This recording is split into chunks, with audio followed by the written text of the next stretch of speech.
and we want to got this opportunity to know more about you and Web3 and Coretime, that kind of stuff. Yeah. Is this your first time come to Hong Kong? Yeah. So how do you feel? I feel good. I mean, I've been like to other cities in Southeast Asia, Kuala Lumpur, so I feel kind of similar vibes here. Hong Kong is really cryptocurrency friendly, and cryptocurrency trading is welcome. So could you tell us your background, like when did you encounter with the cryptocurrency and what motivated you to enter into the blockchain industry? Okay, so I originally come from statistics, so I have a PhD in statistics, and I work in a hospital as a data analyst and project management. But for me, it's not very innovative enough, and basically there is not a lot of room for innovation from my side. And it's a very political process. So I wanted to something new. In the meantime, I've always been interested in technology and always been curious about blockchain. But I always had a little bit of doubt around it, and never know where to start, what course to take. There are so much stuff out there. And there was this course with by Billabul, this Web3 Foundation course, and basically I took it. This was a very long course, but yeah, it had 20 lectures. Every lecture is kind of 40-50 minutes. So it was quite and also I had to replay some videos to really understand the things, because I'm not from a computer science background, so some stuff I need a little bit to digest. But I really loved it, and that's where everything starts, because then I reach out to the foundation and ask that I really love to do some educational content and work in spreading education around Web3 and Polkadot technology, and yeah, that's when I got in.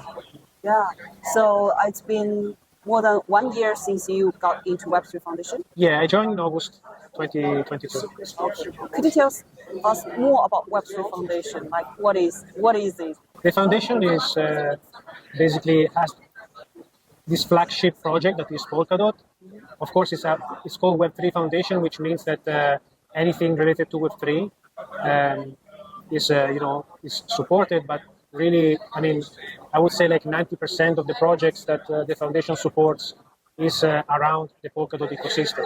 And basically, what the foundation does, there are different teams, and I would say education is one of the big mission of the foundation. Making the public aware about what is blockchain, what is a cryptocurrency, try to help the public understand that, of course, it's a very open technology, and which means that there is a lot of scams and fake projects out there that are easy to create. So it's to make the public and the people more aware about also how to research. Do your own research about the projects and stuff like that. Learn about Polkadot. Then there is also the research team that is basically constantly researching about how to implement new changes in the Polkadot ecosystem. For example, a very recent change has been the ideal staking rate. The change from 50 to 60%. This was deeply studied by the research team. And in the future, new stuff new cryptographic signature. In the view of quantum computing, the foundation will always be active on the research side of Polkadot. Group of the foundation is the legal team, which is basically deeply involved with token regulation. The recent notice of Polkadot that has morphed from into a software, and this kind of thing is because there is an active team, legal team that has been cooperating with the SEC and in order to regulate and to regulate the DOT token. And then, of course, at the foundation, you also have the finance team that is more like, related to the foundation itself, how the funds, are managed. Then you have like the security team, because of course we need a very high level of security. And this is basically what the foundation does. Talking about the inflation,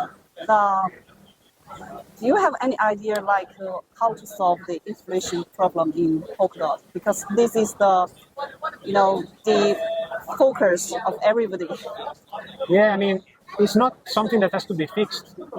People are like are thinking that inflation is bad, okay?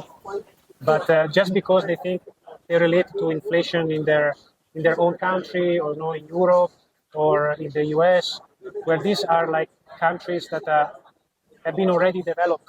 Are not countries that are in development. They already reached a phase of high growth and development. So Polkadot is still in a phase where it is in a high growth development. It's a very young project. It has a very bold mission, a very strong and important mission, which is this Web3 future. We are just at the start, and inflation is very important. It's 10% inflation because it allows to incentivize network participants, but also to have a treasury that can be used to fund different projects. It can be technological advances, awareness, education. So the inflation is really, really key. So I would say that the risk of reducing inflation can be really, it can be damaging, because if you reduce too much inflation, you risk to damage the growth of Polkadot right now. So you need to be really, to be really careful about how you address this. But I think generally people should not be worried about the Polkadot inflation. Wow. But the Ethereum is going to be the deflation, and Bitcoin is also deflation. So like inflation is kind of not blockchain thing. Yeah, Bitcoin is inflationary, right? Decreasingly inflationary, but still inflation. Okay, so what drives Bitcoin's economy is adoption. So this is the most important thing to understand, that adoption is a really key thing here. It's not focusing on inflation or like deflation. Even Ethereum, it's not deflationary right now. The inflation of Ethereum is depends on the usage of the chain. So in periods like now, Ethereum has been actually inflationary. And the problem again is that Ethereum passed from having like 15-20% inflation at the start to now having very low inflation. It's a very aggressive cut in inflation. But at the same time, you still need to incentivize network participants in order to keep them doing what they're doing. So it's kind of a very fine balance that you don't want to create the condition where you compromise network security, or you compromise participation in the network by cutting inflation just because you want to make the token holders more happy about that. But of course, it's a hot topic, and with next year Cortime sales that might be burned. This Might be. Yeah, might be burned. Everything will go through OpenGov, so OpenGov will have the final say about it. And we already tested, and the sentiment about burning Cortime or not burning Cortime. And I would say I have pretty good confidence that the referendum will pass, because I feel like people want this kind of narrative. And in my opinion, also burning the sales will be really network revenue, real network revenue. And this will create also a little bit of, the narrative of having a more deflationary pressure on the token. Okay, so at some point we might have the net inflation of the token maybe below 10%, just because there is a lot of demand in Cortime. These Cortime sales are going really well. We don't know, but it's it's a very it's a kind of very sensitive topic, and you really want to take it carefully, to have careful decisions. Yes, for sure. I think the major Polkadot is a layer 0, which means that basically it is important that there is a growing community, that there are applications that have a big user base, and this makes Polkadot useful, because Polkadot provides this secure computation and interoperability. So without parachains, Polkadot is basically a ghost chain. So it is very important that if you want, the Polkadot project, the Polkadot network to thrive, it needs adoption. It needs developers. It needs, products, people that they solve real problems.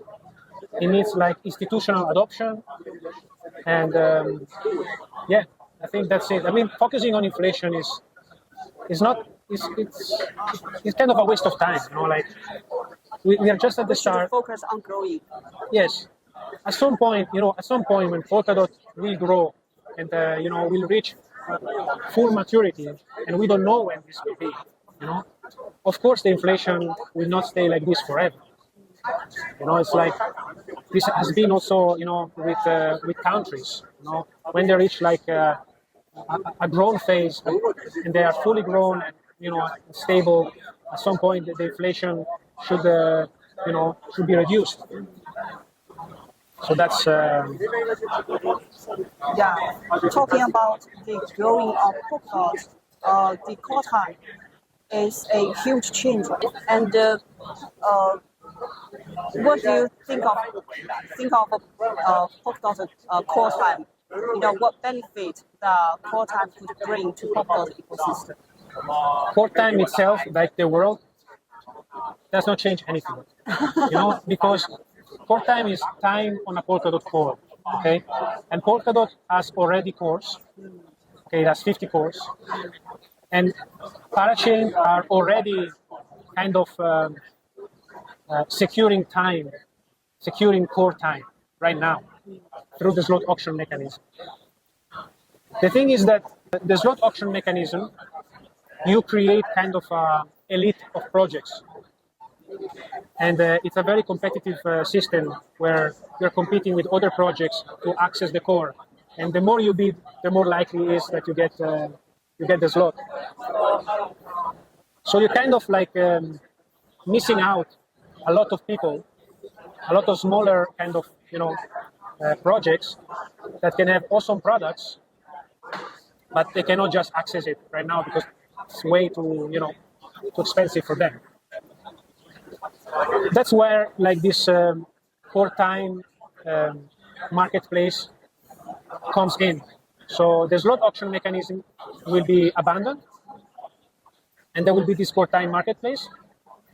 But really, if you really think about Polkadot, what it provides is this computation, this secure computation interoperability, right?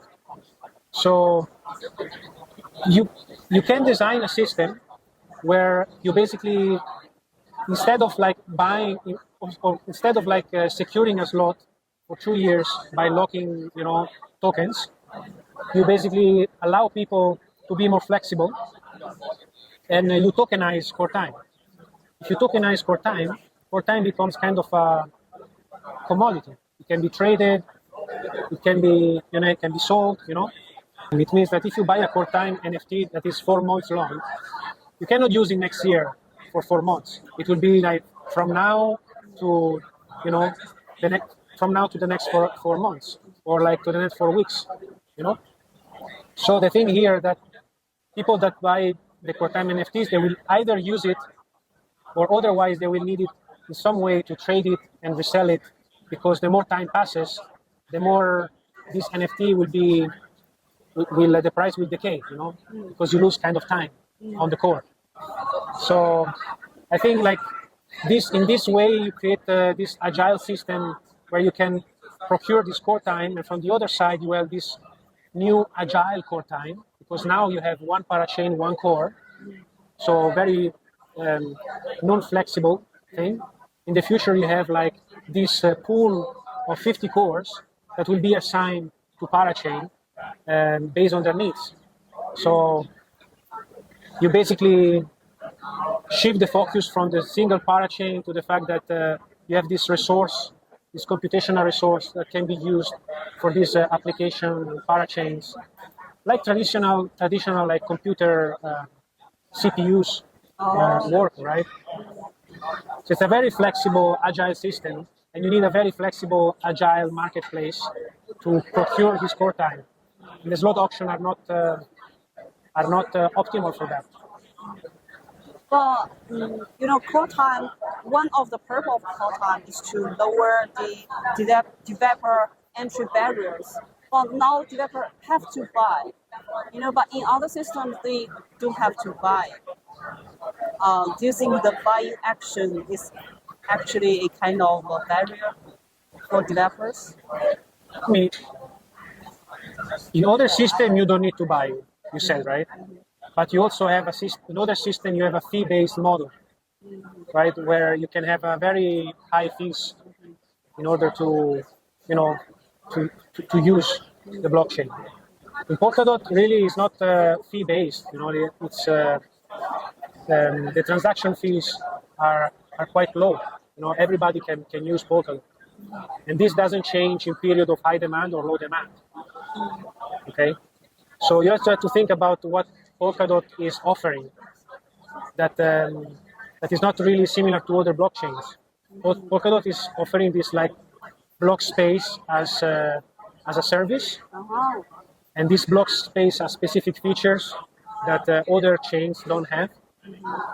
The first thing is that Polkadot block space is secure. It's secured by the Polkadot relay chain.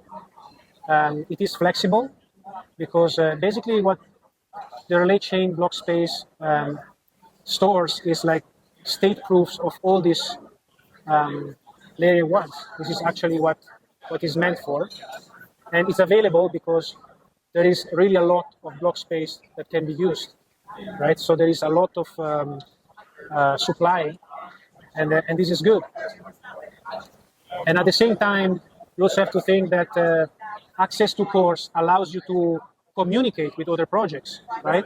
So you can use XCM to communicate with other parachains, and this is kind of like secure interoperability that through XCM and XCMP that Polkadot provides.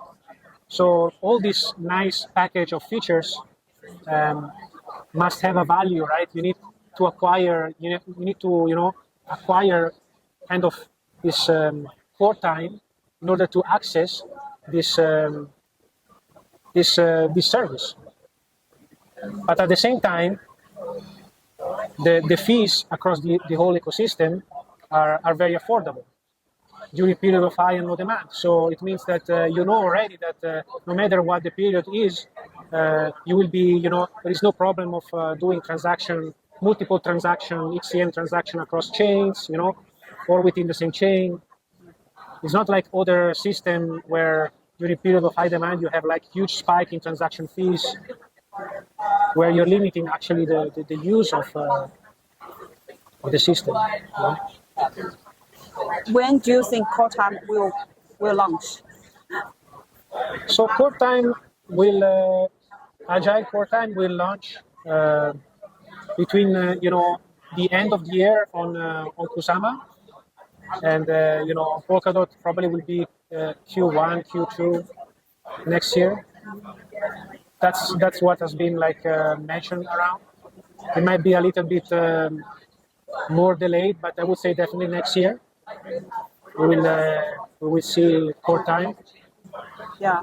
So talking about the governance, governance is also one of the important stuff that we have to talk about. Yeah.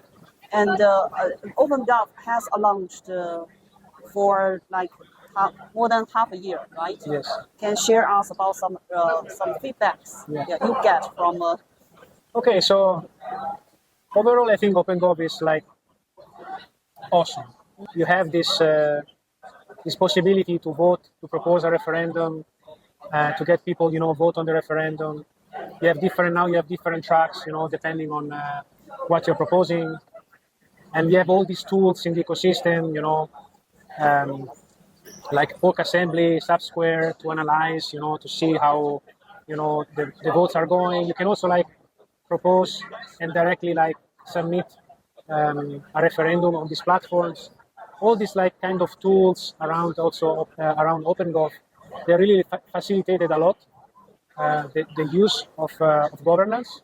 Everything on chain, so you can access treasury funds completely in a decentralized way. Upgrade the network. It's awesome. It's really cool. And I'm really excited about it. Of course, on the other side, you have problems. It's experimental. It has been launched on Kusama before, deploying it on Polkadot, but still, it's experimental even on Polkadot. And you don't have a lot of people voting right now, so this is a little bit of a problem. Kind of it can be improved by telling the community that they have DOT tokens. That if they have DOT tokens and they are not staking into a nomination pool, and they are staking on their own, as a nominator, please vote, because it's very important that you participate in open governance. Because open governance without the community is not that open, because then you have kind of a bunch of people voting, and if you have this bunch of people, five accounts with an enormous amount of tokens, they will ultimately decide the outcome. Yes. This makes OpenGov open from the protocol engineering perspective. It's open, but in order to be open also in practice, you need a lot of people to vote. And I think that's the main problem now with the community. Throughout the whole year, going to events, I've been seeing like the disappointment of OpenGov. It creates a lot of discussion, and this is really good. I think discussion is the first good thing that you should do, discuss and spread awareness. It takes time, I think. It takes time, but I'm very positive about it.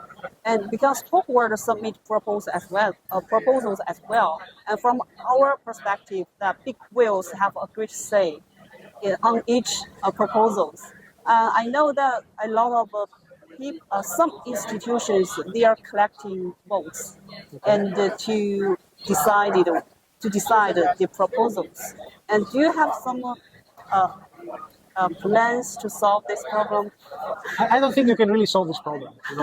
I think at the end you cannot avoid level of like centralization. People will by nature, by means, find way to centralize in some ways. So you cannot really avoid these things. I think it's good that there are these delegations. There are ways for entities to collect votes and increase their voting power on behalf of people that delegate, right? And this is good. I mean, I recently analyzed that in one of the last referenda, 30% of the votes were coming from delegation. This is good. It means that there are people that are delegating. Without delegation, probably there will be even less participation. So you have pros and cons. I'm not really worried about it. I think in the end, we just want a lot of people aware and vote. Either delegate or vote, on your own. Because of course, it's not that fair if your referendum passes when 99% of the votes are coming from like a couple of entities, and on the other side, maybe you have 400 people against your proposal, and the proposal is passing anyway, right? It's a really interesting dynamics too, because then you see the people, I mean, do you want to really accept treasury funding, even if your referendum passes and most of the community is against you, but it passed just because you have a big account voting? You know, it's not very good, I think, on your performance, because you will have a lot of bad press. It will not very good also on your mental health and on the quality of your content. And you will also show the community kind of a side that is not very likable, maybe, you know. So I think that even maybe if some referendum will pass, it will not pass many times, you know, because you will start to create this negative sentiment about your brand. And if you don't change the way you think or operate, you will eventually not be promoted any longer. You know what I mean? So even if you have this problem of big accounts maybe deciding, a couple of big accounts now deciding, on the other side, you have the strength of the community that provides you a feedback. And if this feedback is negative and it comes from many people, it's, you know, it kind of like already decided, you know. So how do you block voice all the way? Keep focused. Yeah, keep focused on Polkadot. Yeah, I think you still have. I think you need to have a strong. So you have a strong belief, in the vision of Polkadot. Yes, exactly. You need to really understand what Polkadot is solving, right? And when you really understand that since the start, Polkadot has been engineered, you know, from the ground layer to solve many problems in the web, you know, in this Web3 vision, you really realize that you don't have to really worry about much of other stuff happening around you, you know. I think it's when you start to doubt about it, I think it's when the problems, you know, comes. Then you are easily influenced. You are easily like your decision can be easily influenced by people that maybe they don't even know about Polkadot. You know, they don't even know how it works. But you know, the blockchain space is also kind of not optimal in kind words, because people are bound to their own ecosystem, and this, of course, is not really great. And as soon as there is the option to, you know, to attract people to your own ecosystem because another ecosystem is going through a crisis, these people will take this advantage, right? And it's kind of you really need, you know, to understand what Polkadot really is. That this is a temporary moment. That all the other ecosystem are going through the same process, you know, and it cannot reign forever, right? I mean. And thank you for your time. No, thank you for the interview. Hope you have a great time in Hong Kong. Thank you. Hope can see you in the future. Thank you, Kristen. Thank you.